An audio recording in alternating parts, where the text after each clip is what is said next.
dans un état critique, saison 1, épisode 7. Et c'est l'été. C'est donc un épisode hors série sur les séries. Clin d'œil, que l'on vous propose aujourd'hui, histoire de vous donner des idées si jamais vous vous ennuyez chez les beaux-parents ou quoi binger comme des cochons sous la tente, sous l'air conditionné, alors que la canicule brûle la peau à peine mis un pied dehors. On s'est mis à 3 pour vous parler de nos 10 meilleures séries all-time avec un seul mot d'ordre. Ce doit être des séries qui ont au moins 2 saisons, pas de mini-série. Ça fera peut-être l'objet d'un autre hors-série. On ne s'est pas concerté, 10 séries pour 3 serial bingers, vous savez compter, prenez des notes et ça commence maintenant.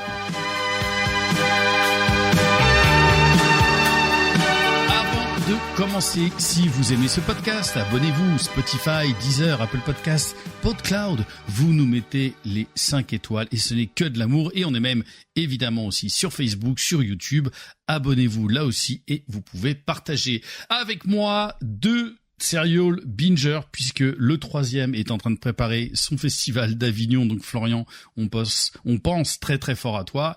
Salut Christophe. Salut. Alors, un petit détail près, c'est que je ne binge-watch jamais les séries, je regarde les épisodes un par un. Je sais, ça peut paraître fou, mais quand j'arrête un épisode, j'attends au moins le lendemain pour voir le suivant. Mais t'en vois quand même beaucoup. Je vois une série ou 2 par mois. Voilà, c'est déjà pas mal. Salut Olivier. Coucou. Et est-ce que toi, t'es un gros binger ou pas ? Je peux. En fait, ça dépend un peu des séries. Il y a des séries, c'est un peu compliqué de t'en faire 2, 3, 4 à la suite parce que ça peut être un peu étouffant. Mais oui, il y a des séries que je me suis tapé des séries genre 10 épisodes en 2 soirées, quoi. Ouais. Donc ça, on est davantage dans le serial binger. N'hésitez pas, vous, à nous dire aussi en commentaire quel consommateur de séries vous pouvez être. Alors, le but du jeu aujourd'hui, c'est très simple. On va vous donner nos 10 meilleures séries. Alors peut-être, on ne s'est pas du tout concerté, comme je l'ai dit en introduction. On ne sait pas du tout ce que les autres ont choisi. On s'est simplement dit, voilà, il faut 2 saisons minimum. Et est-ce que c'est un classement Olivier, par exemple, a fait son classement, il va nous le dire de manière plus chronologique. Christophe et moi, on a fait un classement plus grosso merdo sur la série 10e, 9e, etc., etc. Donc, chacun va donner sa série, un petit résumé, et puis les 2 autres vont réagir dessus. Et peut-être qu'on a sûrement aussi des séries en commun. Eh bien, si vous me permettez, messieurs, je serai le premier à ouvrir le bal avec la série que je mets personnellement en 10e position et vous réagirez dessus. Personnellement, Californication, qui est une série de 2007 où il y a eu 7 saisons. Et alors, celles et ceux qui ne connaissent pas, l'histoire est très simple. C'est avec David Duchovny qui joue Hank Moody, qui est un romancier new-yorkais exilé à Los Angeles. Il est séparé de Karen, la mère de sa fille Becca, âgée de 11 ans, et perturbé par sa situation familiale et son absence d'aspiration, il se réconforte dans la consommation immodérée d'alcool, de drogue et de nombreuses femmes qui tombent sous son charme. Désabusé et sarcastique, il ne peut s'empêcher de lui dire toutes les vérités qui lui viennent à l'esprit, sans respect pour les conventions de la bourgeoisie californienne. Voilà. Pour moi, ça a été une série qui a été hyper révélatrice quand je l'ai vue. Ce qui était assez drôle, c'est que même à un moment, quand cette série est sortie, j'ai eu un certain nombre de personnes qui m'ont envoyé des messages en me disant « Tiens, il y a un personnage qui, dans l'absolu, pourrait te ressembler. » Alors, je dis pas pour quel aspect de ma vie de cette époque, mais voilà, j'ai adoré. Alors, je pense que dans mon souvenir, ce qui était vraiment bien dans cette série, c'était que les épisodes étaient fondamentalement assez courts, les dialogues étaient somptueux, et puis c'était quand même assez... je pense à l'époque un petit peu irrévérencieux, ça y allait dans la drogue, ça y allait dans le sexe. Rien que le premier épisode, l'intro du premier épisode de Hank Moody qui arrive dans cette église et qui parle à Jésus, et qui va finir par se faire, disons-le clairement, pomper par une nonne. C'est vraiment assez génial. Voilà, moi c'est une série que j'ai vraiment adorée. Christophe, Olivier, vous, Californication, vous avez vu, vous avez aimé, ça fait partie de votre classement, Christophe? Alors moi, j'avais adoré les premières saisons, et puis c'est une série qui, avec le temps, il y a un moment où il y avait d'autres choses à voir et j'avais fini par ne plus voir. Je pense que j'ai vu les 3 premières saisons. Je savais pas Hmm. qu'il y avait eu autant de saisons d'ailleurs. Ouais, il y en a eu beaucoup. Alors, un peu inégal, hein, soyons clairs. Mais ça s'est plutôt pas trop mal terminé. Olivier? J'ai failli le mettre dans mon classement. Ouais. Et effectivement, moi, je me suis tenu. Ça m'a facilité les choses d'une certaine manière. euh, à me dire, je choisis une série si elle est égale de bout en bout. Hmm. Euh, donc, tout comme par exemple Dexter, qui est une série que j'adore, mais voilà. Donc, j'ai un peu renoncé. Ça m'a permis, encore une fois, que ce soit un peu plus clair. Mais dans l'ensemble, c'est une série que j'ai vraiment adorée pour toutes les raisons que tu donnes. Le côté irrévérencieux, les dialogues étaient superbement écrits. David Duchovny au top du top. Non, c'est vraiment une série que j'ai adorée. Eh bien, justement, puisqu'on est avec toi, tu vas nous donner ta première série. Alors, donc, comme tu le disais très bien en introduction, moi, ce que j'ai voulu faire, c'est un peu un côté chronologique, les séries qui ont marqué ma vie tout en grandissant. Donc, moi, ce que j'ai mis en premier, c'est pas très original, mais c'est Starsky et Hutch. Euh, il y a eu 4 saisons de 75 à 79 et en les ayant revues, ça reste quand même pour moi d'une qualité égale. C'est pour ça que je me suis quand même permis de le mettre. Et en résumé très rapidement, hein, on suit deux flics de Los Angeles, tous les deux un peu séducteurs, marrants. Alors marrants euh, grâce à la version française. Exactement. La version originale était finalement beaucoup plus sombre et ça se voit dans certains des scénarios des épisodes. Mais voilà, c'est une série qui reste encore ultra efficace, hyper funky, d'une grande qualité pour l'époque, euh, peut-être bien meilleure que d'autres. Et puis surtout, voilà, c'est Madeleine de Proust à 200% Starsky Hutch. Christophe? Alors moi, comme toutes les séries de mon enfance, elle m'a forcément marqué avec des Magnum, des MacGyver, etc. Après, je n'ai jamais revu depuis que je suis adulte. Moi, le dernier souvenir que j'ai de Starkey Hutch, je devais avoir 13-14 ans, je pense. Mais oui, ça a construit mon enfance, mon adolescence. Quand ça passe à la télé, j'étais tout le temps devant Et un épisode. ouais. Et t'as complètement raison, Olivier. Est-ce qu'il faut conseiller aux gens de regarder la série en français avec Jacques Balutin et c'était Francis Lax, hein, c'était ça qui faisait les Ouais, doublages, exactement. parce qu'ils passaient leur temps à dire des conneries de dos. Dès que les personnages Ouais. étaient de dos, ils font des vannes qui ne sont absolument pas dans la série, parce que c'est vrai que je me suis retrouvé à voir des épisodes en anglais, d'épisodes que j'avais vus en français, et la tonalité, elle change mais tellement. Donc, est-ce que toi tu conseillerais de regarder les deux ou Alors, pour les gens de notre génération, oui, c'est-à-dire que c'est un peu comme d'autres séries, comme Magnum, comme Amicalement Vôtre. À une époque, je les ai achetés en DVD. J'ai voulu me tenter sur la VO. Ah, il y a un truc qui me manquait. Il y a un Hmm. truc qui me manquait. Donc tout de suite, je suis repassé à la VF. Après, je pense que quelqu'un qui découvrirait la série peut la regarder en VO. C'est très bien aussi, hein, mais c'est presque une autre série. Donc oui, moi je conseille de le regarder en VF parce que il y a un travail des doubleurs français qui est quasi aussi énorme que celui des acteurs qu'on voit à l'écran. Christophe, de ton côté, ta première série? Alors moi, la première série que j'ai mise, donc la 10e de mon classement, c'est une série qui à l'origine n'était pas dans mon classement et je me suis dit c'est quand même con de pas la mettre parce que je pense que ça a redéfini les frontières entre les séries et le cinéma tellement ça a fait de bruit, c'est Game of Thrones. Hmm. Parce que c'est vraiment une des très grosses séries des dernières années. Je pense que même ceux qui n'ont jamais vu la série connaissent la série, savent de quoi elle parle, de plusieurs familles qui se battent pour ce fameux trône de fer.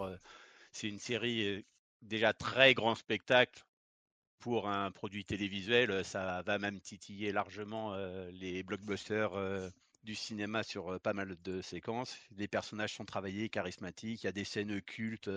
Tous ceux qui ont vu la série ont été traumatisés par les noces de pourpre et par plein d'autres scènes de cette série. Et c'était une série c'était un épisode par semaine. C'est aussi une des raisons pour lesquelles j'évite de binge-watcher, parce que j'adore le format de un épisode par semaine. Chaque semaine pendant à peu près 3 mois, 2-3 mois, c'était une douzaine d'épisodes, je crois, environ. On parlait que de ça. T'allais bosser, tu buvais le café, tu parlais de l'épisode que tu avais vu, tu débattais sur ce qui allait se passer, etc. Et ça faisait que la série restait en mémoire. Quand je regarde les séries très vite, j'ai l'impression que une année ou deux après, il y a plein de choses que j'ai oubliées, au point que je me revois des résumés pour voir la saison suivante, ce qui n'était pas le cas de Game of Thrones. Game of Thrones, un an après, quand la saison arrivait, je me souvenais de tout ce qui était passé, j'avais pas besoin de résumer. Et je pense que le fait d'étaler la diffusion aidait à ça. Voilà. Alors moi, je l'ai mis aussi, bien évidemment, Game of Thrones. Je l'ai mis beaucoup plus haut que toi. Je le dis très clairement parce que comme ça, je le dirai dans mon classement plus tard. Moi, je l'ai mis carrément en 5e position pour toutes les raisons que tu as données. Parce que et moi, je l'ai découverte finalement sur le tard. Il y avait déjà eu, je crois, 4 saisons quand je l'ai découverte. Et alors là, pour le coup, moi, je t'assure que je l'ai bingé comme un fou furieux. Et j'étais tellement à fond. Et puis surtout que ça montait tellement en puissance. Moi, j'ai absolument pas été déçu par la fin, là où certains, je sais, l'ont plutôt été. Je trouve que la quasi-totalité des personnages ont une progression dramatique et ont une histoire, un cheminement extraordinaire.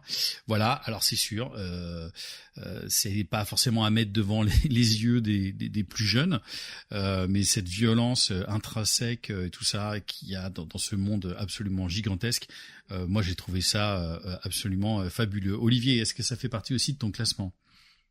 Et non, non, non. Ça ferait sûrement partie, pardon, de mon classement si c'était un top 15 ou.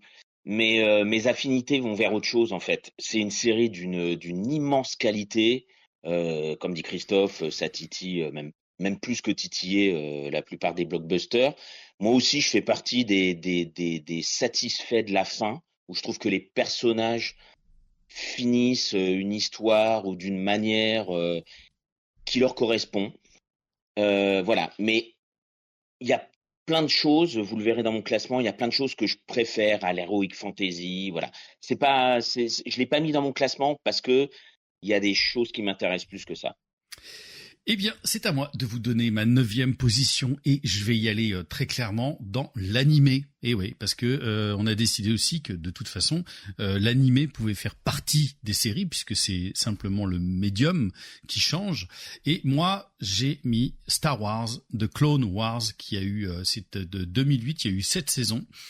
La série, elle se déroule pendant la guerre des clones entre l'épisode 2 et 3 de Star Wars, montrant les aventures des Jedi et des soldats clones, et elle suit principalement Anakin Skywalker et sa padawan Ahsoka Tano dans leur mission contre la Confédération de systèmes indépendants. Voilà. Alors évidemment, ce qui ne va pas dans cette série et ce qui moi au début m'a plutôt rebuté, c'est évidemment toute l'animation qui, soyons clairs, dans les 2, 3, voire 4 saisons, est un petit peu dégueulasse et peut donner le sentiment d'avoir affaire à une série pour enfants. Mais d'un point de vue scénario, c'est une grande claque. Et à partir de la saison 4, il y a vraiment des épisodes merveilleux où on voit vraiment bien ce qui se passe dans tous les contours, comment Palpatine met les choses en place, comment tout cet univers va basculer avant la revanche des Sith. Et je trouve que moi, qui suis un très grand fan, bien sûr, de Star Wars, vous l'aurez compris, et il y en a une autre série, je spoil un petit peu, Star Wars dans mes séries préférées. Voilà, je trouve que c'est, d'un point de vue scénaristique, c'est super. Il y a évidemment beaucoup trop d'épisodes pour beaucoup trop de saisons. Petit conseil, si jamais vous êtes un gros fan de Star Wars, vous allez sur Internet, vous tapez sur Google quel épisode de la guerre de Clone Wars je dois voir qui sont les plus importants. Et là, vous avez toute une liste, je crois, d'à peu près une trentaine d'épisodes qui sont des épisodes vraiment marquants. Les autres, il y a évidemment quelques épisodes fillers, etc. Christophe, est-ce que toi, tu as vu The Clone Wars ou pas du tout? Alors, je n'ai pas vu Clone Wars, mais moi j'ai un peu jeté l'éponge avec Star Wars. Je vais quand même rattraper une série au moins de vous deux parlera, je pense, aujourd'hui. Mais ouais, non, et puis il y a trop d'épisodes à rattraper, j'ai pas le temps, et tant pis. Olivier? Bah, c'est toi qui m'avais conseillé Ouais. certains épisodes à voir. Je me souviens Mhm. très bien. Euh, je Scénaristiquement, effectivement, il y a des choses très intéressantes. Euh, Ne serait-ce que dans la mythologie Star Wars. Euh, Après, voilà, ça m'a pas intéressé assez pour que je continue. J'ai dû voir peut-être 4, 5 épisodes. Et je reconnais, pour rebondir sur ce que tu disais à propos du médium, moi j'ai mis aucun animé dans mon classement. Pour moi, c'est autre chose, c'est des séries animées. J'aurais mis, donc je spoil même pas puisque je viens de dire que j'en avais pas mis. J'aurais pu mettre South Park, les Simpsons. Et là, moi, le dessin me dérange vraiment. Mhm. C'est-à-dire que même ce qui est raconté, 20 minutes de ce dessin, voilà, je me suis arrêté au bout de 5 ou 6 épisodes que tu m'avais conseillé, je j'ai pas accroché. Bien. Alors que dans South Park, le graphisme est merveilleux. Oui, mais c'est une Non, je blaguais. volonté. Oui, C'est oui, une volonté. C'est une Oui, oui, bien volonté. sûr, bien Et, sûr. et, et alors c'est vraiment très subjectif. Je préfère encore l'animation de South Park que celle de Clone Wars. Et justement, Olivier, alors ensuite, de quelle série tu veux nous parler? Alors c'est la première série qui m'a vraiment fait aimer les séries en tant que telles, qui m'a donné envie de m'intéresser aux séries, qui m'a fait suivre les personnages, l'évolution des personnages. T'en parlais tout à l'heure. C'est Urgence. Mhm. Qui date de 94, qui s'est terminée en 2009. Il y a eu 15 saisons. Donc, pareil, tout le monde connaît, hein, on suit les aventures, enfin en tout cas le quotidien de beaucoup de médecins du Cook County à Chicago. C'est la première grosse série médicale ultra réaliste, avec ça pisse le sang, les ionos, gaz, chimie, tout ça. C'est ce qui a fait connaître George Clooney. Voilà, ça a duré 15 ans. Des personnages sont partis, d'autres sont arrivés. J'ai trouvé que ça avait jamais laissé retomber la tension. On s'attachait très vite aux nouveaux personnages. Euh, et j'ai même versé ma petite larme quand la 15e saison s'est terminée. Et c'est vrai, c'est marrant, ça a démarré en même temps que Friends. Et beaucoup de gens considèrent que cette série mania dans le monde qui a fait qu'on aime les séries pour vraiment ce qu'elles sont, pas simplement pour le fun, comme pouvait l'être par exemple effectivement Starsky Hutch. Ça a commencé à cette époque, milieu des années 90. Et voilà, moi, cette série, elle reste culte. Pareil, j'en ai revu des épisodes par-ci, par-là, même il n'y a pas si longtemps. Voilà, je suis toujours content de retourner dans cet hôpital. Moi, je vais pas en parler parce que je l'ai jamais vu. Ça m'a jamais.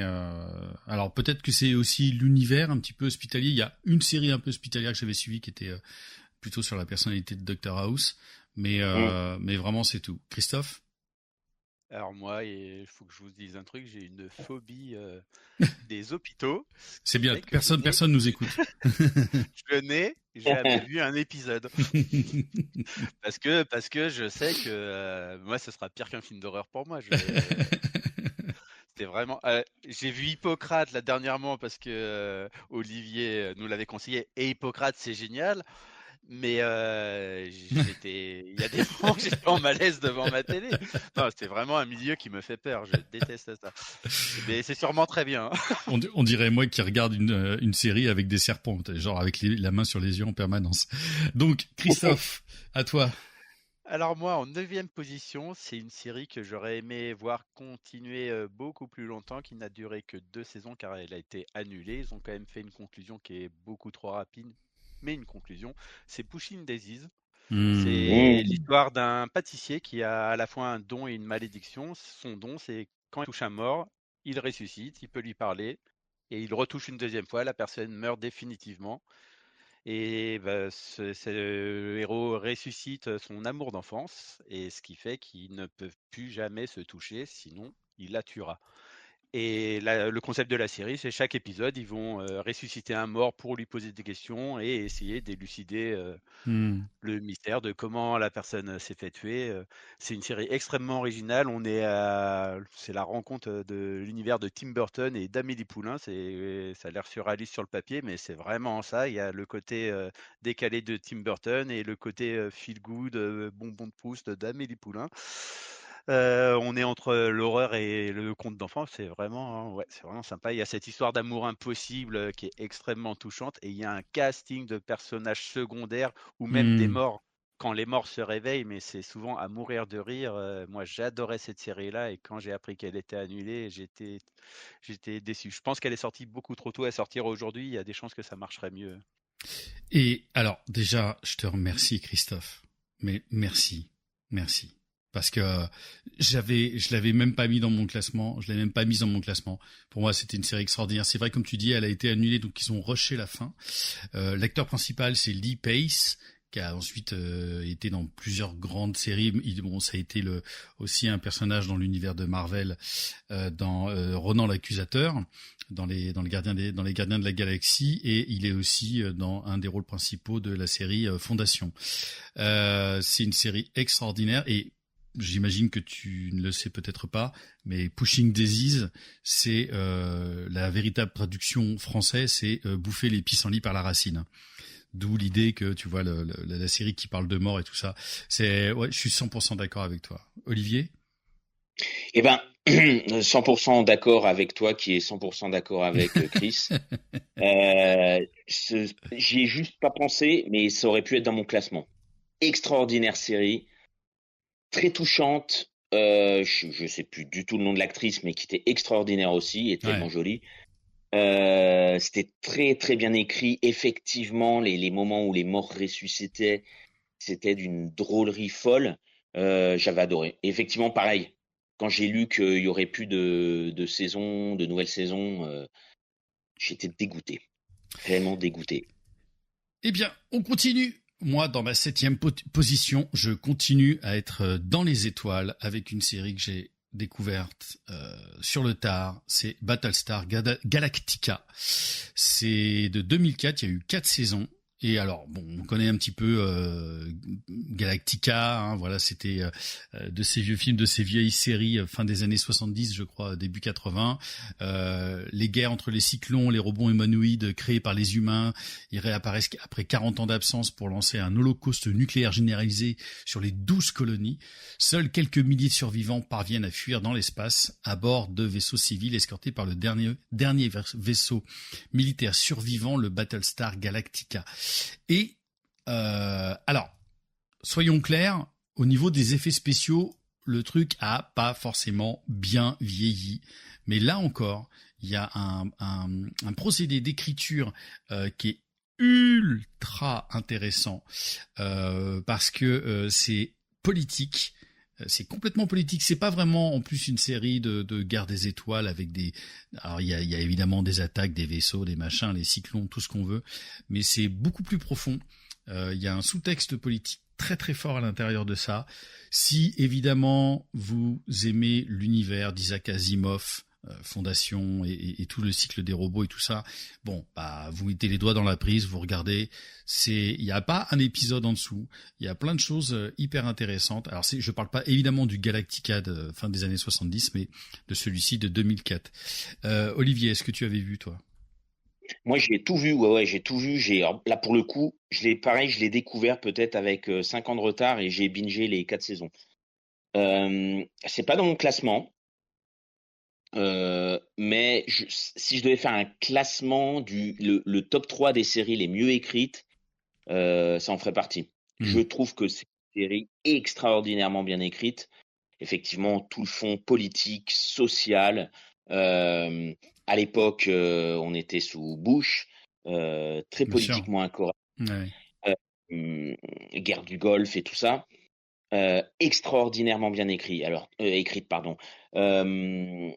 Alors oui, les effets spéciaux, la mise en scène, sci-fi, quoi. Bon, mais peut-être pour moi la meilleure série de SF jusqu'à ce qu'arrive.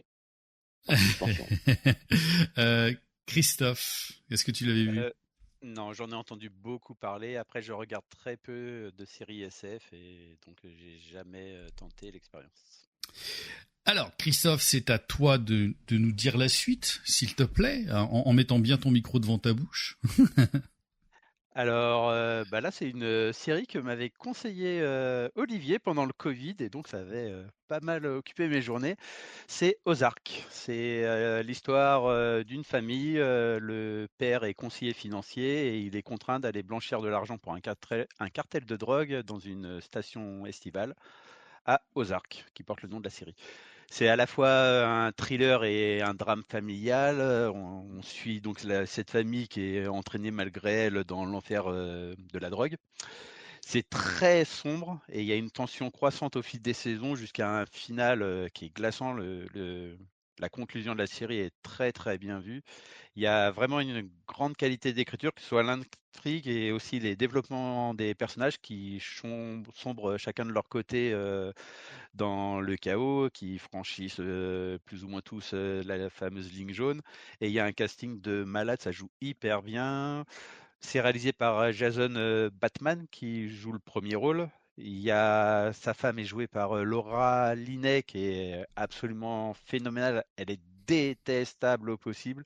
Et puis il y a Julia Garner, celle qui va faire la surfeuse d'argent dans le 4 Fantastique, je crois, Ouais. qui elle transperce l'écran. Moi, c'est le personnage qui m'a et c'est le personnage auquel on peut le plus s'attacher. Enfin, moi personnellement, j'ai trouvé que c'est le personnage qui est le plus humain du casting, qui se rapproche le plus de moi.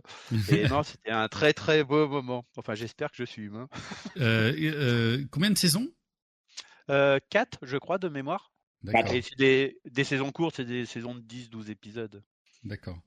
Alors moi je l'ai pas vu. Je sais que c'est souvent Olivier m'en a parlé. Souvent je la vois revenir dans les classements des meilleures séries, etc.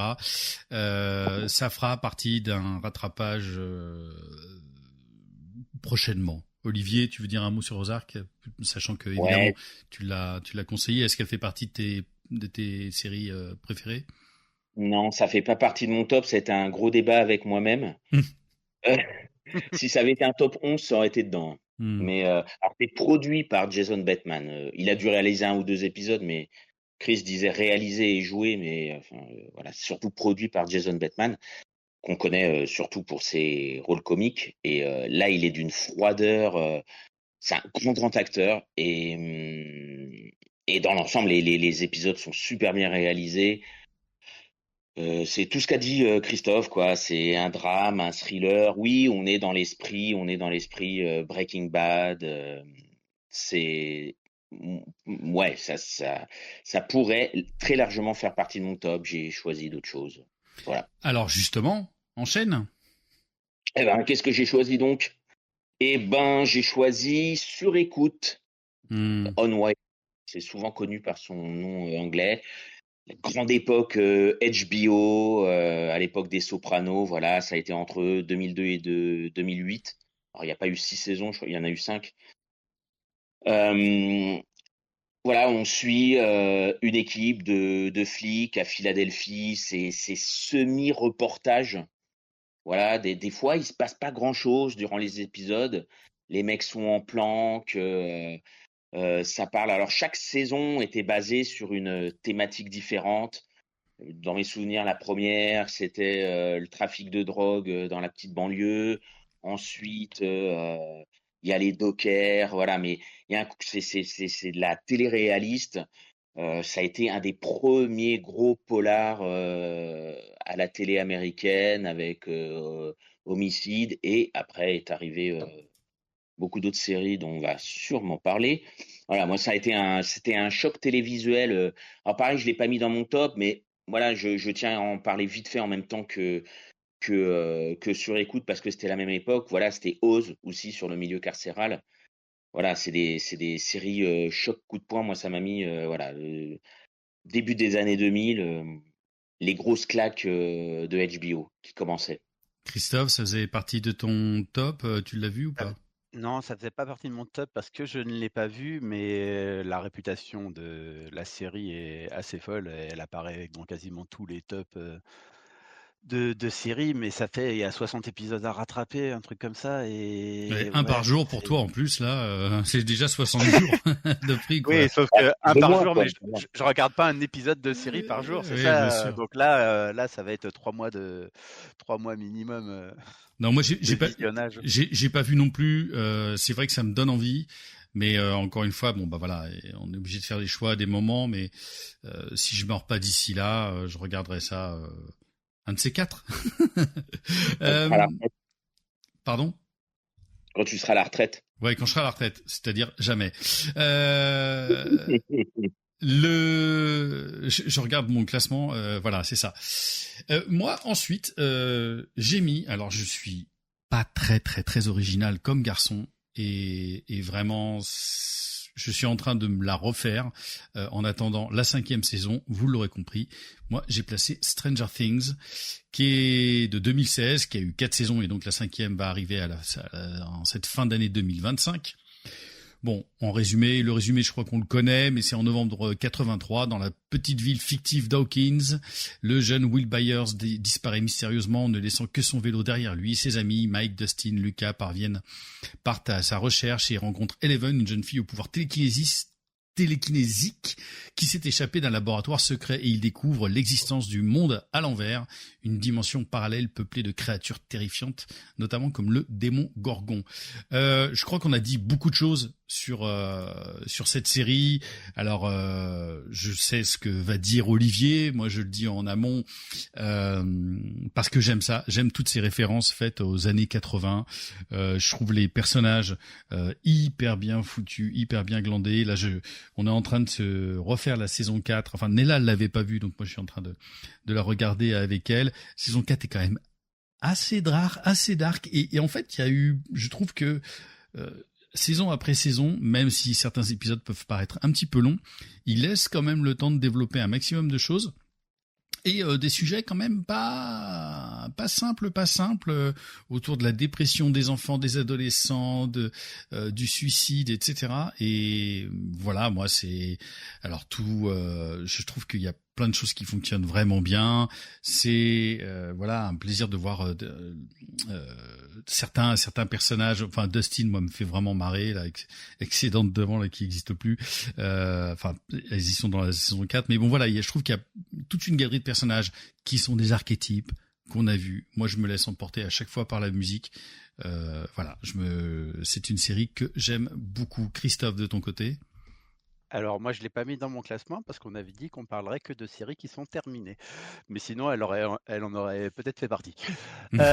Et alors moi, j'adore Stranger Things, mais pour le coup, j'ai tout rattrapé cette année parce que quand j'avais regardé les 2 premières saisons, à la fin de la première saison, enfin quand la saison 2 est arrivée, j'ai dû me retaper toute la première saison. Quand la saison 3 est arrivée, j'avais tout oublié aussi. Il se passe 2-3 ans entre chaque saison, et donc arrivé un moment, j'ai fait c'est bon, j'arrête, j'attends la fin, vu que la dernière saison sort cette année. Là, j'ai tout regardé en 5 mois là.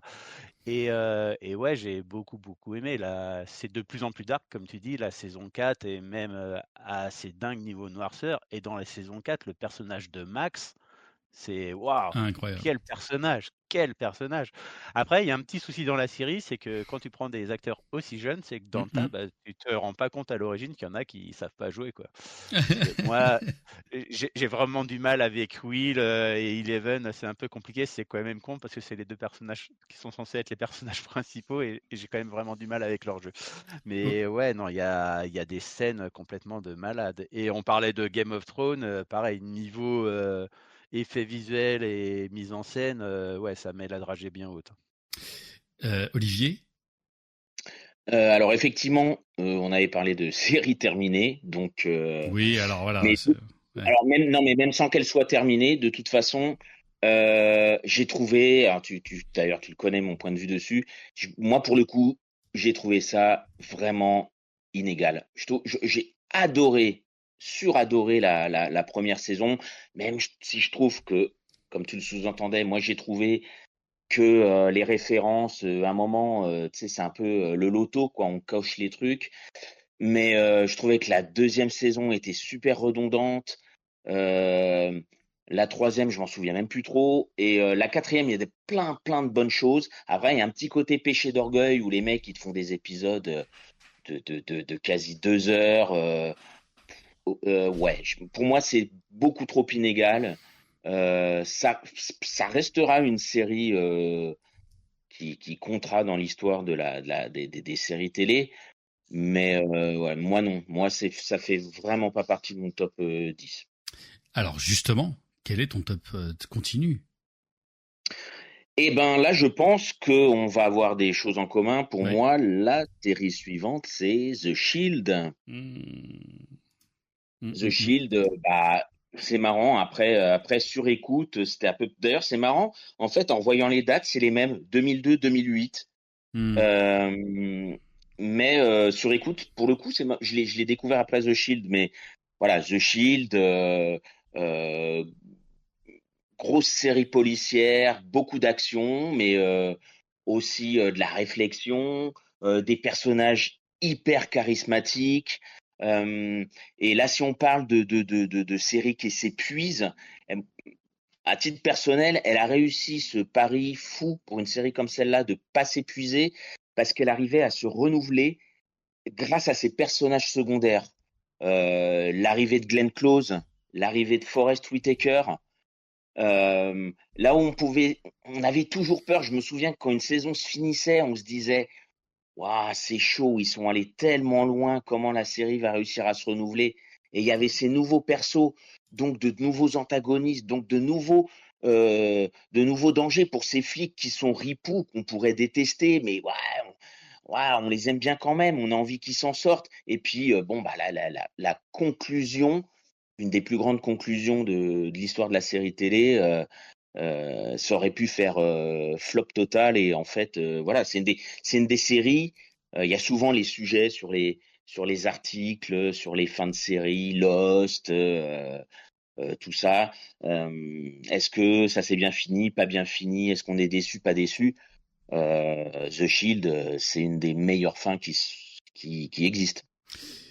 Euh, bon, moi, évidemment, comme tu dis, on va avoir tout ça aussi en commun. Moi, The Shield, bien évidemment, ça fait partie de mon top. Alors, je crois que je l'ai mis en top 4, quelque chose comme ça. Ouais, moi, je l'ai mis en top 4. Et Michael Chiklis, extraordinaire. Walton Goggins, qui a une carrière folle, Superbe.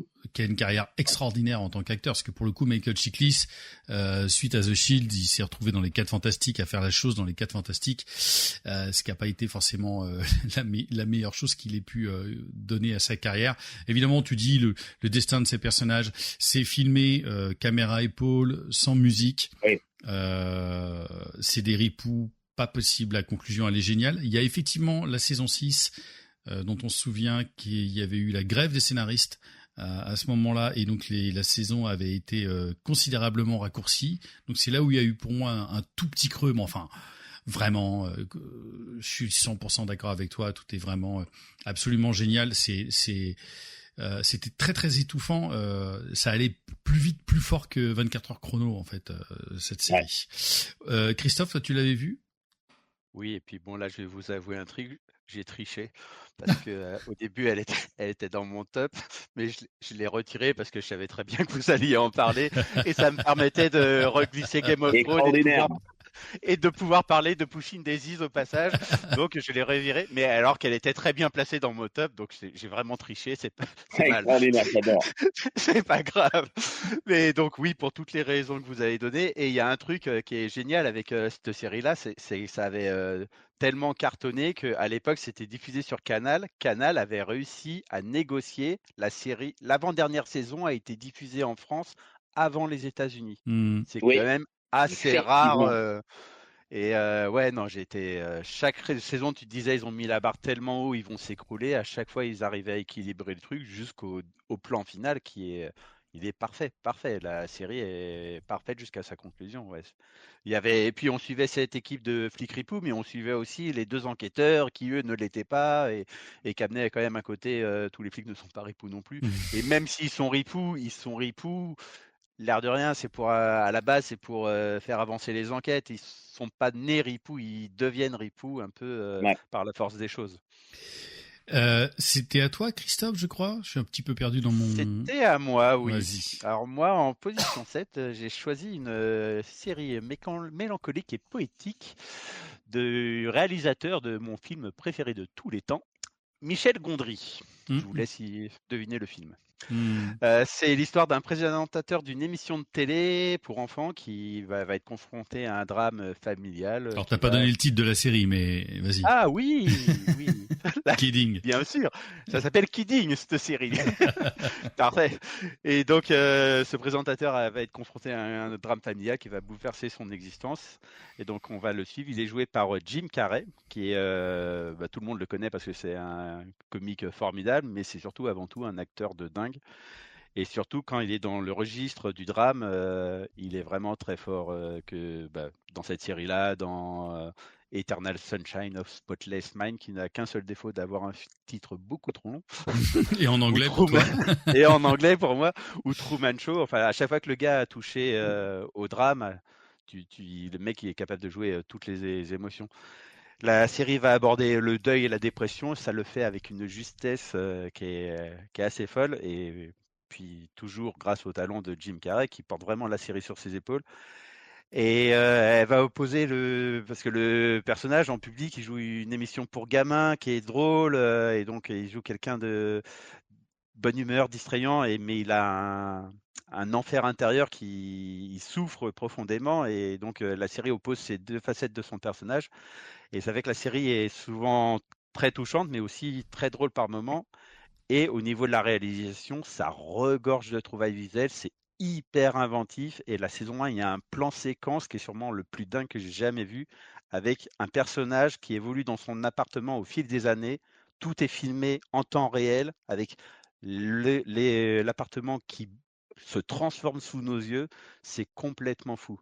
Et ouais, non, c'est une petite série, c'est limite une mini-série parce qu'il y a très peu d'épisodes, il doit y avoir 14 ou 15 épisodes, un truc comme ça, mais c'est vraiment très beau. Et, très belle découverte. Et de l'épisode dont tu parles, on peut voir sur YouTube le behind the scene, voilà, de cette scène où c'est un ballet extraordinaire avec tous les mecs qui déplacent les meubles, qui bougent les trucs, c'est merveilleux à voir.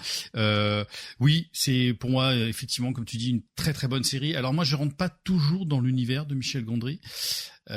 Évidemment, je rentre dans celui de Jim Carrey parce qu'il rend palpable la douleur.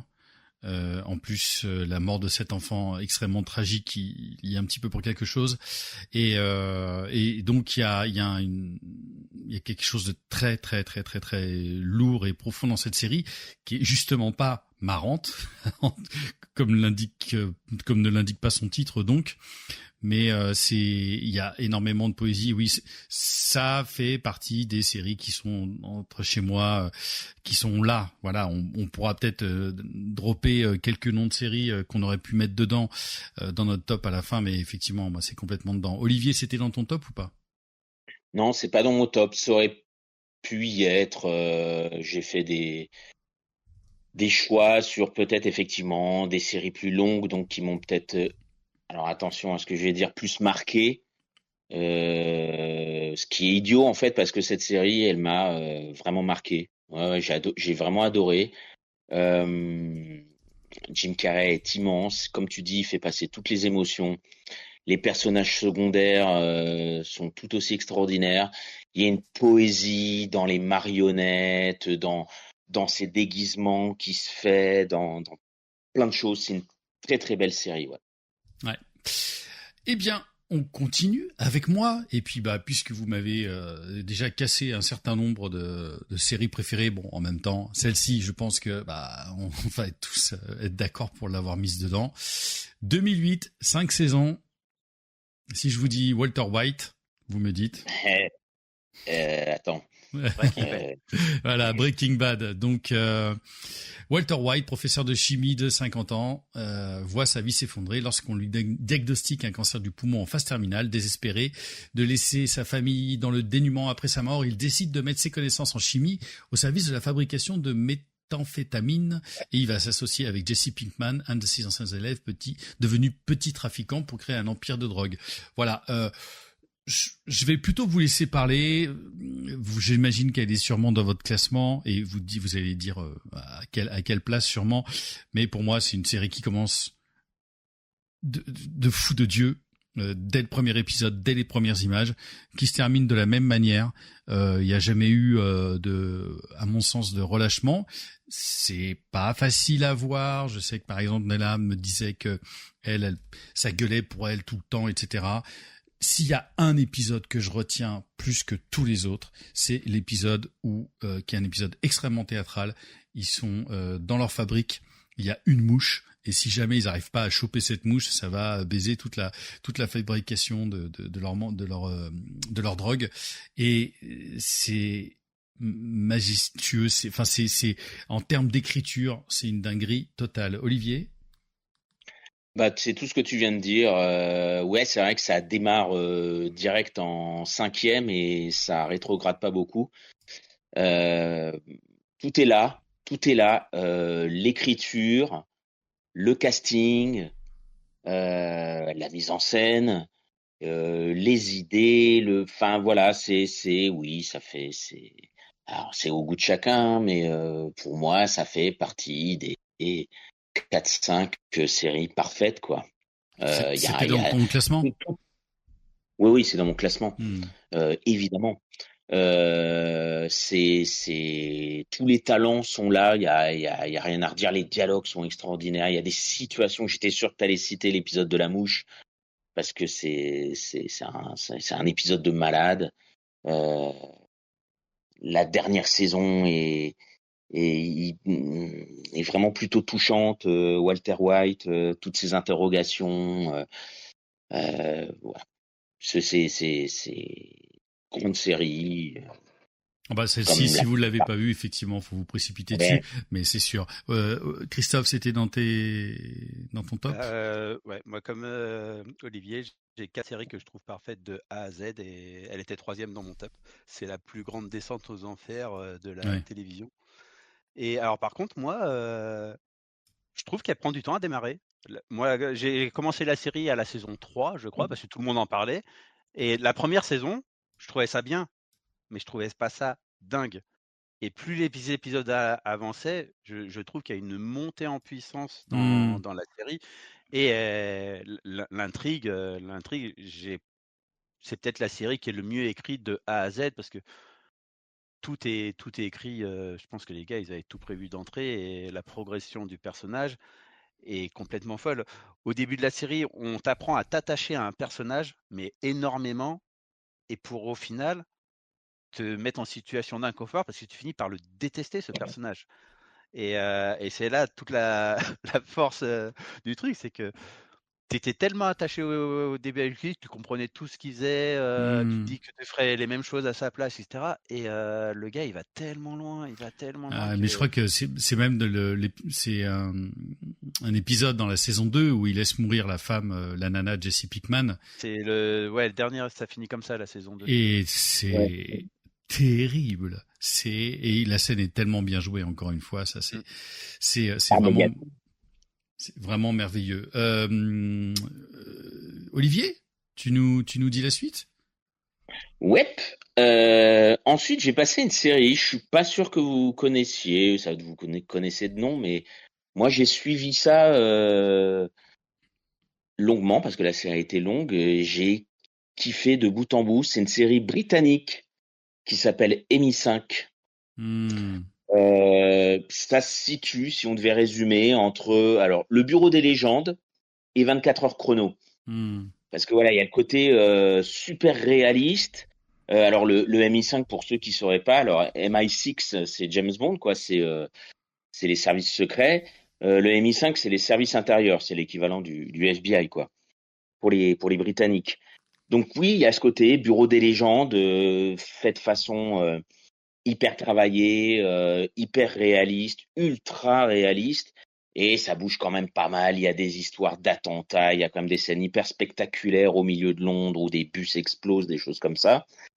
avec des intrigues toujours prenantes, traitées de façon super réaliste, plein de rebondissements. Et puis surtout, voilà, pourquoi elle est dans mon classement, c'est parce que, comme souvent, comme Black Doves, il y a ce petit truc en plus chez les Britanniques. Ça serait une très bonne série lambda si c'était une série américaine. Et là, ça en devient un truc hyper bien léché, hyper bien écrit. Voilà, ça a duré 10 ans entre 2002 et 2011. Je crois qu'il y a eu 10 saisons. Ça a été un gros kiff à l'époque où ça passait. J'étais dessus. Et pour le coup, contrairement à, je parlais de 24 heures chrono, je trouve qu'ils ont jamais relâché la pression sur les scénarios, sur l'écriture, tout ça. Voilà, MI5. Eh bien, moi, je ne l'ai pas vu et 10 saisons, je ne vais pas rattraper.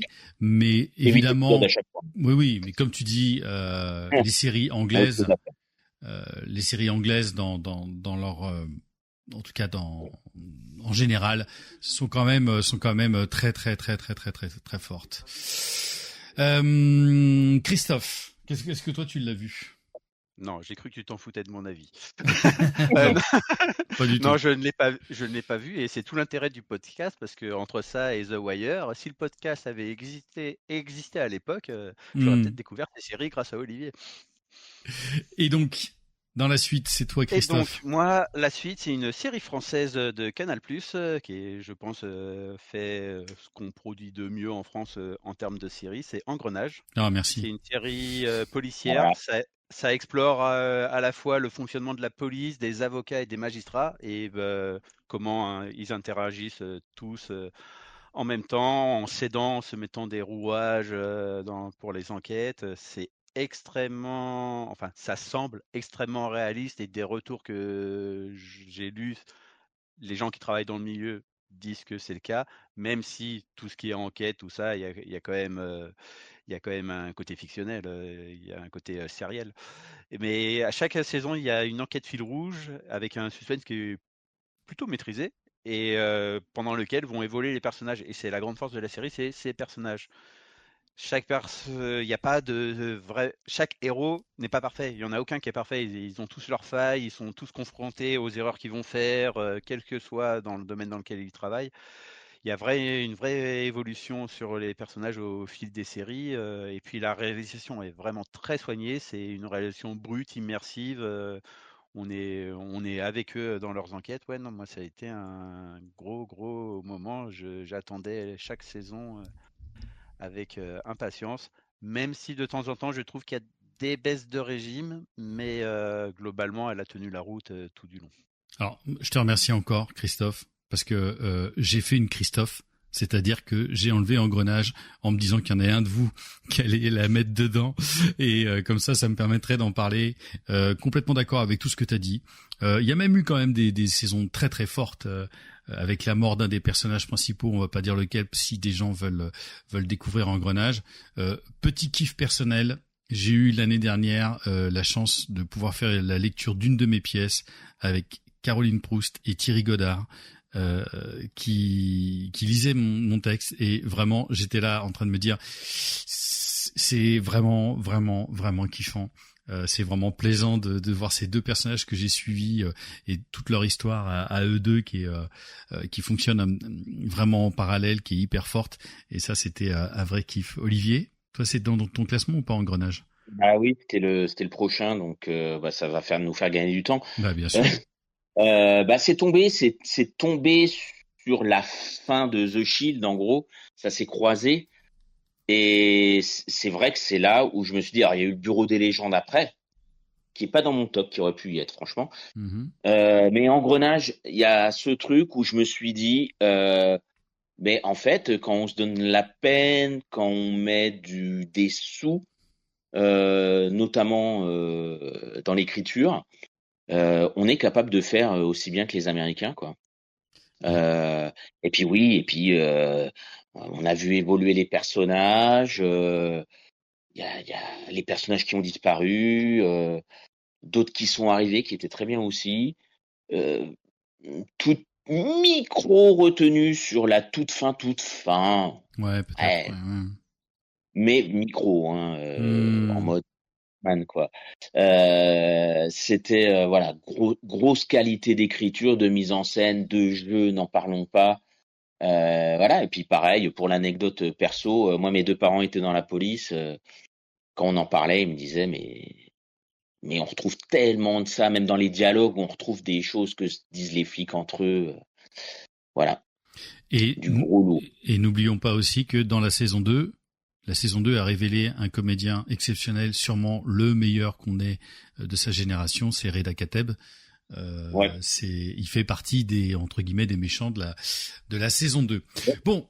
Moi, vous m'avez défoncé mon numéro 5 avec Game of Thrones, vous m'avez défoncé mon numéro 4 avec The Shield, donc je passe à mon numéro 3 directement, et j'espère que je vais défoncer une de vos séries préférées. Moi, j'ai mis Andor. Andor, tout simplement, c'est donc dans l'histoire, c'est le préquel du film Rogue One qui raconte l'histoire de Cassian Andor, un contrebandier désabusé vivant sur la planète Ferrix 5 ans avant les événements du film.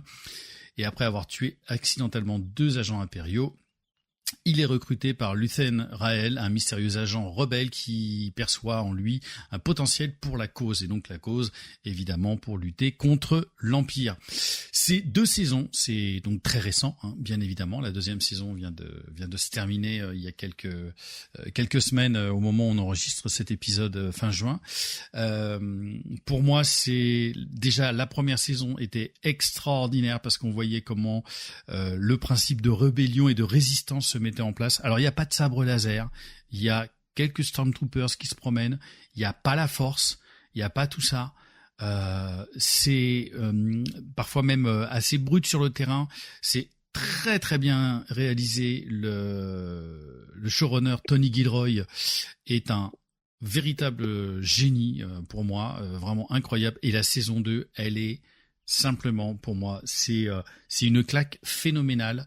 Je me suis rematé encore des épisodes, ce que ça raconte aussi de notre actualité, des conflits qui se passent un petit peu partout. On peut voir plein de méchants dans l'Empire et on peut voir plein de personnes massacrées dans la rébellion et tu comprends pourquoi ils vont se rebeller aussi. Donc voilà, pour moi c'est extraordinaire. Et puis Diego Luna, je le trouve phénoménal en tant que comédien. Tous les méchants aussi sont hyper développés. Le personnage de Dedra Meero, c'est qui une espèce de qui s'occupe de enfin elle est pas dans les statistiques mais elle est dans l'Empire. On voit la vie de ces gens-là, c'est pour moi absolument fabuleux. Christophe, je crois que toi tu l'as pas vu. Je l'ai pas vu parce que Star Wars. Après, je sais que a priori, même en étant un peu largué par Star Wars, je peux rattraper ça parce que. Mais t'avais vu Rogue One. Ouais, j'avais vu Rogue One que j'ai adoré. Je pense que voilà. c'est le seul truc de Disney au cinéma que j'ai aimé de Rogue One. Et puis j'ai vu la première trilogie. Ça se situe entre les deux, donc non, ça se situe avant Rogue One, c'est ça. C'est 5 ans avant Rogue One.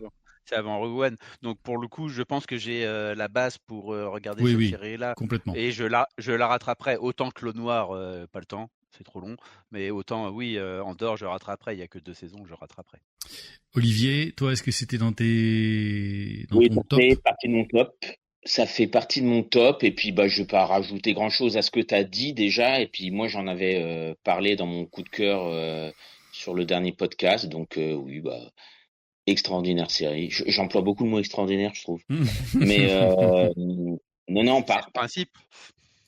Ouais. Non, mais ça pourrait être vachement bien, top, extraordinaire. Non, mais pareil, tous les talents sont réunis. La direction artistique est dingue, l'écriture, les propos, c'est dingue. Le casting, Diego Luna, magnifique. Les seconds rôles, la musique, enfin, tout. Ouais, c'est du grand et beau travail. Et donc à toi, Olivier, de nous dire où est-ce que tu en es là ? Eh ben, j'en suis que Andorre, ok. Engrenage, ok. Je coche, je raye. Non, j'arrive à Mad Men. Deux, ça a duré, ça a été entre 2007 et 2015, je crois qu'ils ont fait une pause d'une année. Voilà, ça se passe dans les années 50 et ça se termine sur les années 60. C'est la vie d'un bureau d'une agence, pardon, d'une agence de publicité. Euh, quand j'ai commencé, parce que j'en entendais plein de bonnes choses, j'avais lu des bons articles dessus, je me suis dit, tain, je vais tenir 3 épisodes, quoi, parce que le sujet, je m'en contrôle tout, en fait. Et ça a été vraiment la preuve que des fois, on peut s'intéresser à quelque chose qui nous touche pas particulièrement, si c'est bien écrit, si c'est bien joué. Il n'y a pas de secret. Et effectivement, donc j'ai tenu 7 saisons sans problème. Pareil, c'était l'époque sur Canal où on attendait chaque semaine son épisode et j'ai adoré. Voilà, c'est plus presque plus qu'une simple série. C'est presque un documentaire d'histoire sociétale sur cette Amérique. Du milieu des années 50 qui s'oriente vers les années 60 avec la clope ou en termes d'image c'est bien de tromper sa femme voilà c'est une très belle très bonne série. John Hamm, on l'a connu comme ça, hyper charismatique, voilà, très grande série. Et c'est le type de série, un jour je me dis j'ai envie de me retaper les 7 saisons à la suite. Est-ce que je le ferai? À la retraite. Bon. Moi, j'ai commencé à regarder un petit peu et j'avoue, en fait, j'ai pas forcé à l'époque parce que l'univers me touchait pas. Donc, mais je comprends tout à fait tout ce que tu dis et c'est, en tout cas, on sentait cette qualité. Simplement, moi, j'avais pas accroché à l'époque. Et toi, Christophe? Alors moi, j'en avais entendu parler sur le tard. Il y avait déjà beaucoup trop de saisons qui sont sorties et j'ai jamais pris le temps de rattraper. Et donc, c'est à toi de nous dire la suite en mettant bien Alors ton cryo, moi, ton micro bien devant ta bouche. donc j'en suis à ma 5e position. Donc c'est la série qui m'a rendu accro aux séries. C'est Twin Peaks. Et à l'époque, j'avais découvert par sa campagne publicitaire, partout dans la rue, tu avais une campagne, la photo d'une femme morte avec marqué qui a tué Laura Palmer. Et tu démarres la série et tu as l'impression que c'est un polar classique. Parce que ça démarre, on découvre le cadavre de Laura Palmer sur la plage, qui l'a tué, il y a plein de suspects. Il y a un enquêteur du FBI un peu décalé qui arrive dans ce petit village perdu, et sauf que c'est David Lynch qui est aux commandes, et ça m'a permis aussi de découvrir l'univers de David Lynch, et découvrir l'univers de David Lynch quand t'es pas prêt, bah ça fait bizarre, parce que c'est tout sauf un polar classique.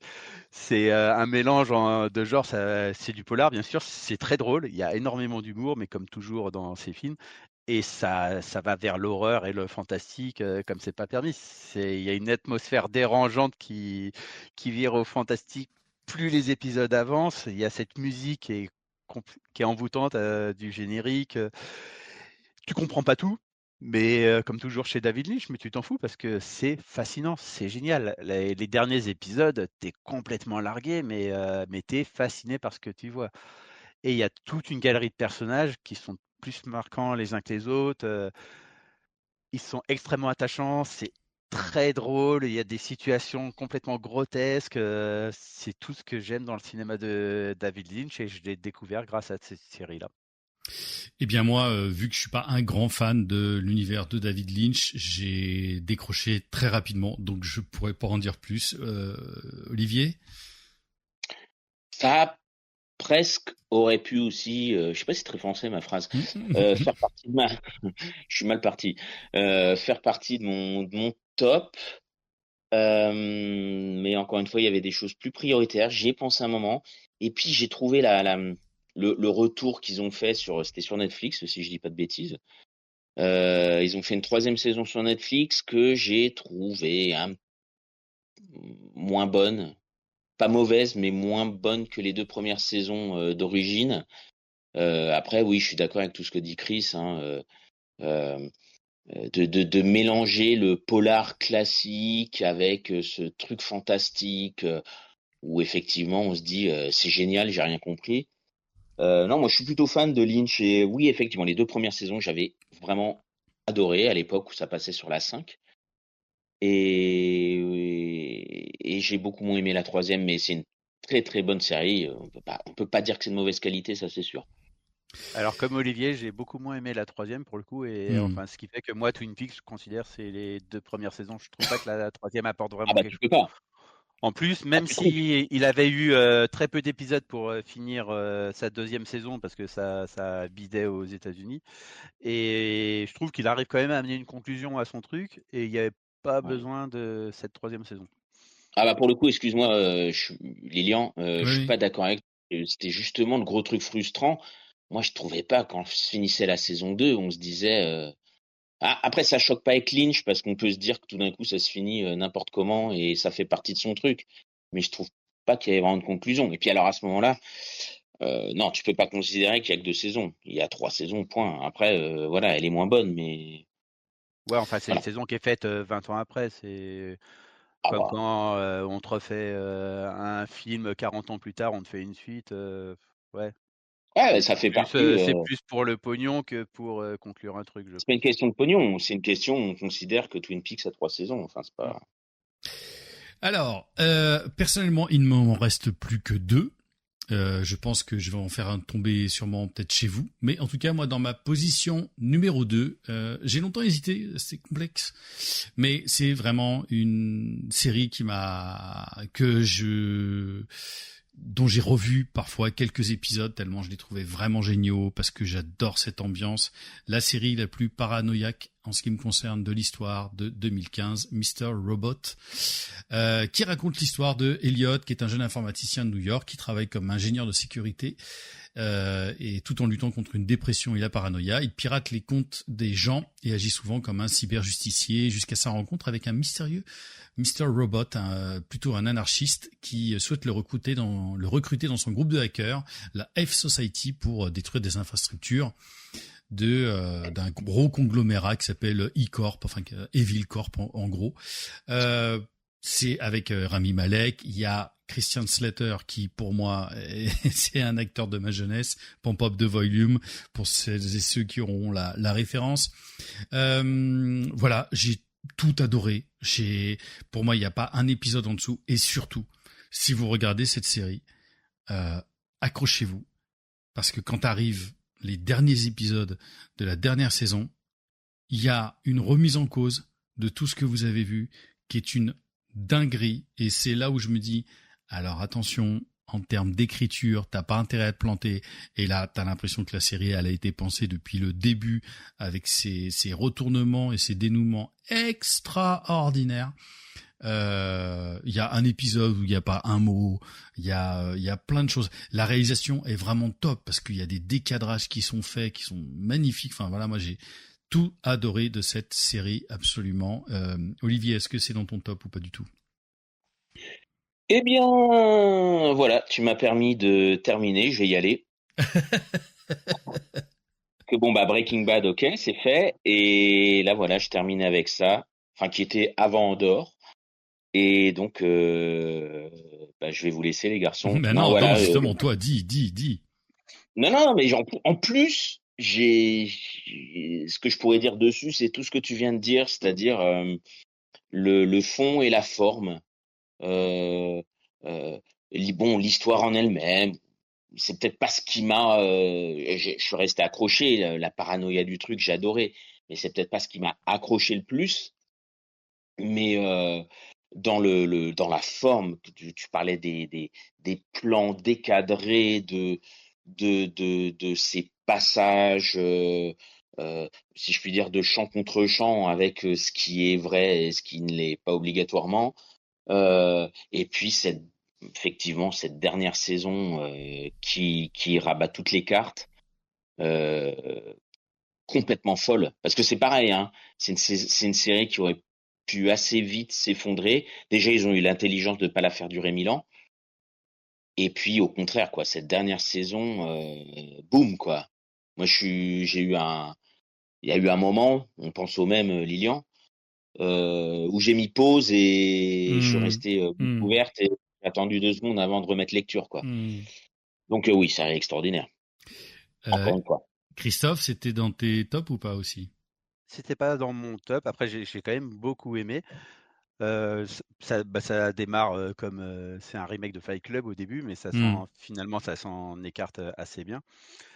Et par contre, après, moi, il y a des moments où j'étais quand même largué au niveau de l'écriture.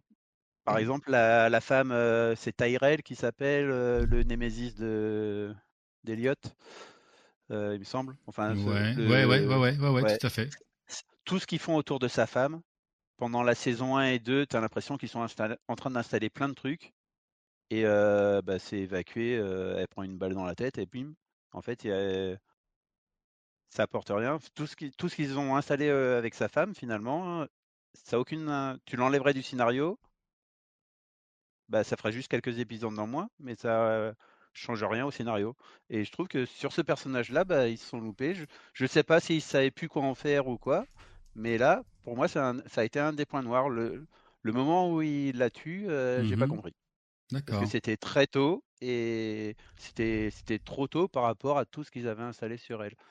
Mais mis à part ce petit détail, c'est peut-être le seul point noir que j'ai sur la série, donc ça va. Ouais, non, c'est au niveau de la mise en scène, les images sont folles. Et ce fameux épisode sans un seul dialogue, c'est du génie.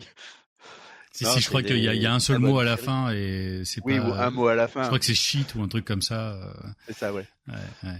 Mais ça reste une très bonne série, même si j'avais même pas pensé à la mettre, tu vois. Et toi, Christophe, il t'en reste combien là? Il m'en reste 3. Ah bah dis Moi, donc. j'ai Pas bien mal. amusé, hein. Allez, j'ai triché grâce à. Non, mais c'est ça. Toi, Olivier, il t'en reste plus, c'est ça.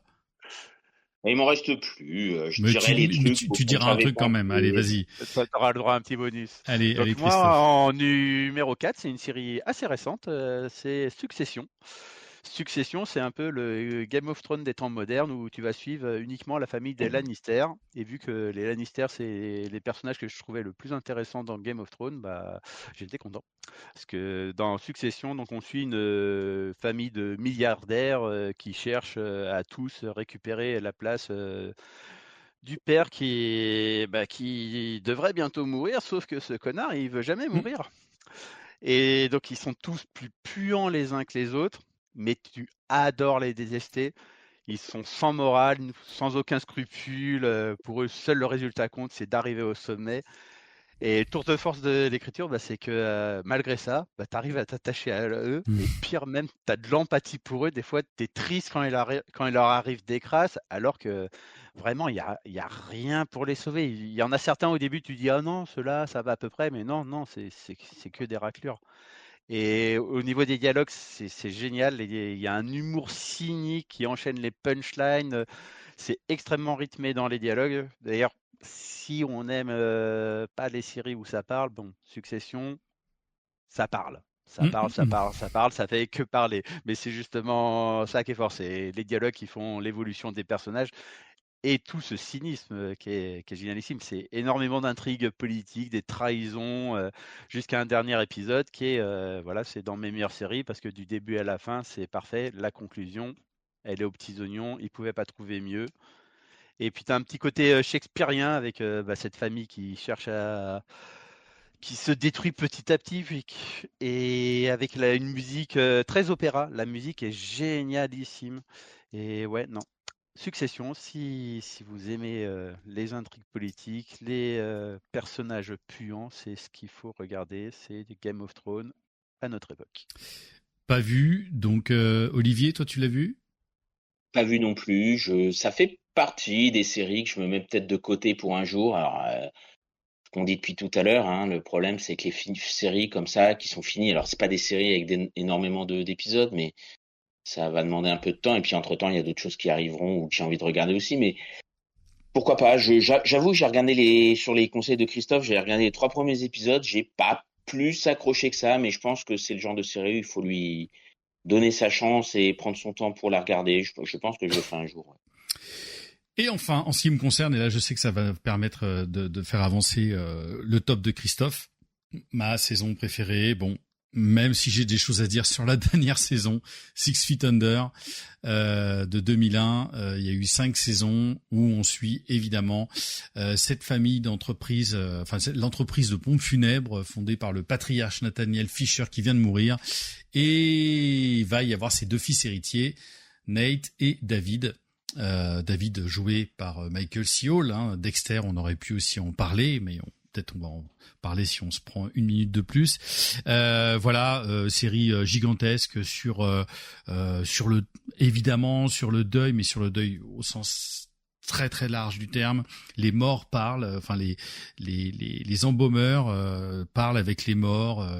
Il y a des moments de poésie pure. C'est joué à la perfection, et même si j'ai des choses à dire sur l'arc narratif du personnage principal de Nathaniel dans l'ultime saison, qui à mon avis déconne beaucoup, évidemment les 10 dernières minutes du dernier épisode sont pour moi les meilleures 10 dernières minutes d'une série, ou peut-être même d'un film que j'ai vu dans ma vie, avec cette musique qu'on ne peut plus entendre parce qu'on nous a gavé de Sia, Breathe partout. Christophe, c'était dans ton top, j'imagine? Oui, et j'ai eu peur que ce soit pas dans ton top, justement, par rapport à ce fameux destin de personnage que Ouais, je quand sais même. que ça t'a énormément choqué. Je me suis dit: «Putain, il va pas la mettre, il va pas la mettre» et ça a été très longtemps ma série préférée, et bah, là, elle est numéro 2 finalement. Je sais qui Puisque sont, 3 c'était je sais Breaking qui est Bad. la première. Je sais qui est la première. Et ouais, et c'est une série que je remate. J'ai décidé de la remater tous les 10 ans, donc elle s'était finie en 2005, je l'ai rematée en 2015, et donc je la remate cette année. Et quand je la revois, bah, mon point de vue, il change sur les situations. Avant, Hmm. j'étais un peu plus de la génération de Claire et de son côté. Puis la deuxième fois de Ned, surtout bah, avec le deuil de l'enfant. Et puis là, je me dis, putain, si ça se trouve, je vais être du côté de la mère, ça me fait flipper, quoi. Et bon, Bah, tu vieillis. ouais, c'est ça, je vieillis, et oui, et puis il y a ce final qui est, ouais, c'est la plus belle chose que j'ai vue, ouais, télévision, cinéma confondu. Le final, c'est un chef-d'œuvre à lui tout seul. Ces 10 dernières minutes, c'est un petit chef-d'œuvre. Olivier? Donc ça fait pas partie de mon top. Ça a longtemps fait partie, allez, de mes 2, 3 séries préférées. J'attendais les nouvelles saisons à chaque fois. Je trouvais ça tellement bien interprété, tellement bien écrit. Ce entre guillemets running gag du mort au début, je trouvais ça extraordinaire. Je me suis, je suis désolé, hein, je me suis tellement fait chier sur la dernière saison. Hmm. En fait, je me suis tenu pour mon top, je me suis vraiment tenu au principe des séries qui étaient, pour moi en tout cas, à la Breaking Bad, à la The Shield, voilà, nickel de bout en bout. Ou vraiment encore une fois, des micros. C'est pour ça que moi j'ai adoré Lost, mais vers la fin, niet. Dexter, et voilà, et Six Feet Under, c'est pareil, ça reste une des séries que j'ai adoré, pour laquelle j'ai beaucoup de sensibilité. Mais la dernière saison, je me suis à 90% fait chier, quoi. J'accélérais les épisodes, donc voilà, c'est sorti de mon top, mais ça reste un monument de la télévision, Hmm. évidemment. Christophe, pour avancer dans tes 2 derniers, c'est ça? Bah non, mon dernier, parce que Ah le bah ton deuxième, tu viens dernier. de me le faire. Voilà, ton dernier. Donc, bah, c'est bien parce que Olivier m'a tendu la perche. Alors, ma série numéro 1, ce n'est pas Lost, mais c'est une série du créateur de Lost. C'est The Leftovers. Hmm. Le pitch, c'est, pour faire simple, c'est tu as 2% de la population qui disparaît instantanément. Ils se Voilà. volatilisent. Voilà. Que font Et, ceux qui restent? et c'est ça, justement. Là où Lost, il s'était un peu perdu dans tous les mystères qu'ils mettaient, les réponses qu'ils essayaient de mettre, que ça tuait un peu l'œuf. Et là, bah non, le but de la série, c'est pas de savoir où ils sont, pourquoi ils ont disparu. Et donc, si vous voulez savoir ça, bah, vous allez être déçus, parce que là, c'est pas du tout. Le but, c'est de savoir comment vivre après ça. Ça va s'intéresser pas à ceux qui ont disparu, mais à ceux qui restent. Bien sûr, il y a beaucoup de mystères. Il va apporter quelques solutions à certains mystères, mais ça va surtout être l'évolution des personnages qui est au centre du récit. Chaque personnage, parce que c'est presque un film choral, il y a pas un vrai personnage central. Il y a le personnage joué par Justin Theroux, là, qui est le flic, qui est un peu plus important que les autres, mais c'est vraiment chaque personnage secondaire a une très grosse place, un vrai arc narratif. Il y a même des épisodes qui sont intégralement consacrés à un personnage qui va t'expliquer ce qu'il faisait au moment des disparitions, le pourquoi il est impacté par les disparitions, et tu vas vraiment vivre leurs émotions. C'est une série qui est très sombre, qui est sur la mort, le deuil, la résilience, la religion, l'espoir que tu peux mettre quelque part pour donner une raison à ce fléau. Ça parle de secte aussi, avec notamment une secte de gens qui sont en blanc, qui fument et qui vont décider d'arrêter de parler. Et ouais, il y a un côté David Lynch aussi, ce qui fait que j'aime bien. Il y a un épisode dans la saison 2 qui est totalement un hommage à David Lynch, qui est complètement délirant, c'est un peu comme l'épisode de la mouche de Breaking Bad, tu le mets à part, et c'est du David Lynch à 2000%. Il y a la musique qui me met les poils à chaque fois, et puis il y a un final, le dernier épisode. Tu te dis, putain, ce con, il va partir dans du Lost, il veut essayer de donner des explications que ça va être incrédible au possible. Et non, le dernier épisode, c'est un petit bijou. Et sur les 2-3 derniers épisodes, tu comprends vraiment le thème central de la série, qui est effleuré tout au long de la série. Et dans les 2-3 derniers épisodes, ça explose et ça devient un point d'orgue. Et ouais, la conclusion est parfaite. Vraiment un bijou de SF et un bijou de drame, parce que c'est vraiment une série dramatique plus qu'une série de science-fiction. Moi, ça fait partie des séries qu'il faut que je rattrape. Olivier, tu l'as vu ? J'ai commencé, pareil, je crois que j'ai vu 3 épisodes. Ouais. J'avais vraiment accroché. Je suis passé à autre chose. Et depuis, je pense que c'est la série number one qu'il faut que je rattrape. C'est vraiment C'est là pour très le coup. court, hein. C'est vraiment court. Il y a pas 30 épisodes. Ouais, mais même 25-30 épisodes, tu vois, l'air de rien. Il y a d'autres séries, c'est. Mais oui. ça fait. À une époque, c'était une saison. Oui, bah c'est clair, bien sûr, mais voilà. En tout cas, oui, c'est la série. Je pense que c'est la série que j'ai envie de découvrir pour le coup. Alors voilà, on est arrivé au bout. Hein. J'espère que vous avez pris des notes. Ça fait déjà plus d'1h20 de podcast. Hein. Bah oui, on bat des records, mais en même temps, voilà, il y a quasiment une trentaine de séries dont on vous a parlé. Vous pouvez nous dire, vous, quelle série on a oublié. Je vous donne à chacun 1 minute, montre en main, pour me parler des séries que vous avez éjectées comme ça rapidement avec un mot. On commence par toi, Olivier. Alors que j'ai éjecté. Alors oui, celle-là je l'ai éjectée pour mettre Mr. Robot. Pour le coup, j'avais pensé à Loki. Pareil. Parce que voilà, pas encore une fois, voilà, il y a le perso, il y a l'histoire, il nous prouve que quand ils s'y mettent un peu, Marvel, ils sont capables de faire de très très belles choses. La fin de la dernière saison est extraordinaire. Donc voilà, Loki, j'aurais pu le mettre à la place j'ai préféré mettre Mr. Robot. Si je venais pas d'entendre qu'il y avait une 5e saison qui se préparait, j'aurais pu dire True Detective. Alors c'est plus compliqué parce que c'est une série d'anthologie, donc dire est-ce que c'est constamment bon. Mais je me dis, la première saison est extraordinaire. J'ai vraiment adoré la dernière saison. Et puis on a tellement craché sur la saison 2 avec Taylor Lautner qui moi je trouvais très bonne là à Los Angeles. J'aurais pu mettre True Detective parce que je trouve que c'est une très très bonne série, mais visiblement c'est pas terminé. Et même pour le petit fun, mais là bon c'est encore autre chose. Et puis là c'était comme disait Christophe, c'est l'époque où on faisait des saisons de 24 épisodes, 8 saisons, mais j'ai vraiment kiffé. C'était loin d'être idiot derrière sa façade un peu comme ça. Crache le morceau. Desperate Housewives. Voilà. Moi, j'avais vraiment beaucoup aimé Desperate Housewives. Moi, j'ai failli mettre 24 heures chrono parce que c'était une déflagration quand c'est arrivé, même si évidemment au bout d'un moment, c'était plus possible cette espèce de messie. Dexter parce que j'avais adoré jusqu'à la saison 4. Pour moi, c'était vraiment extraordinaire. En thérapie, j'ai tellement adoré la première saison et il est vrai que je me suis un peu fait chier dans la deuxième.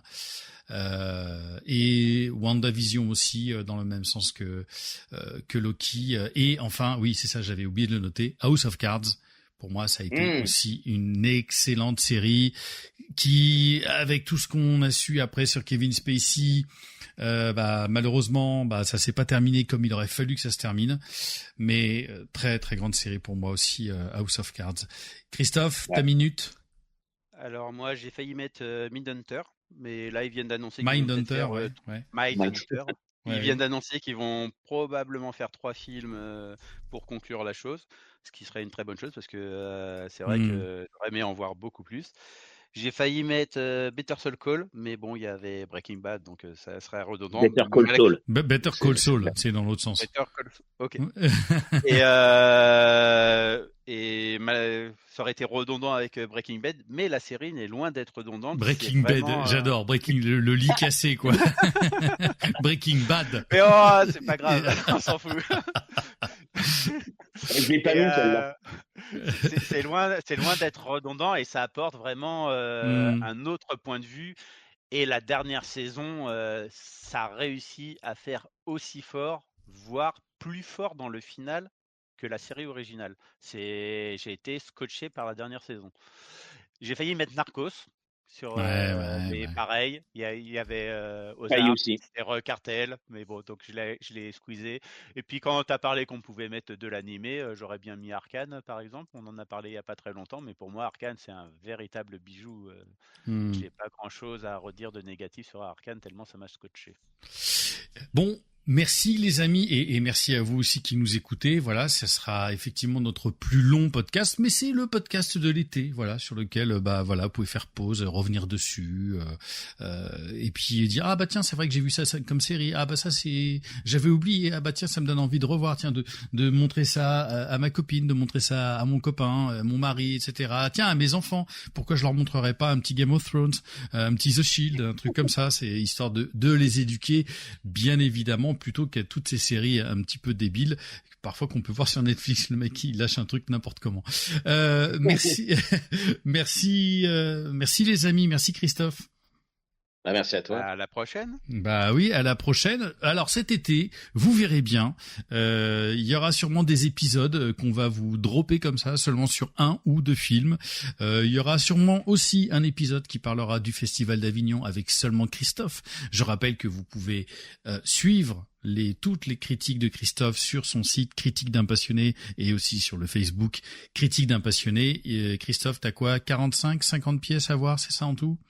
Là, j'en ai 55 pour le moment. Voilà, 55 pièces à voir et qui va vous critiquer. Il va peut-être même faire des petites stories. Il va peut-être faire des petites stories parce que voilà, ça s'améliore au fur et à mesure.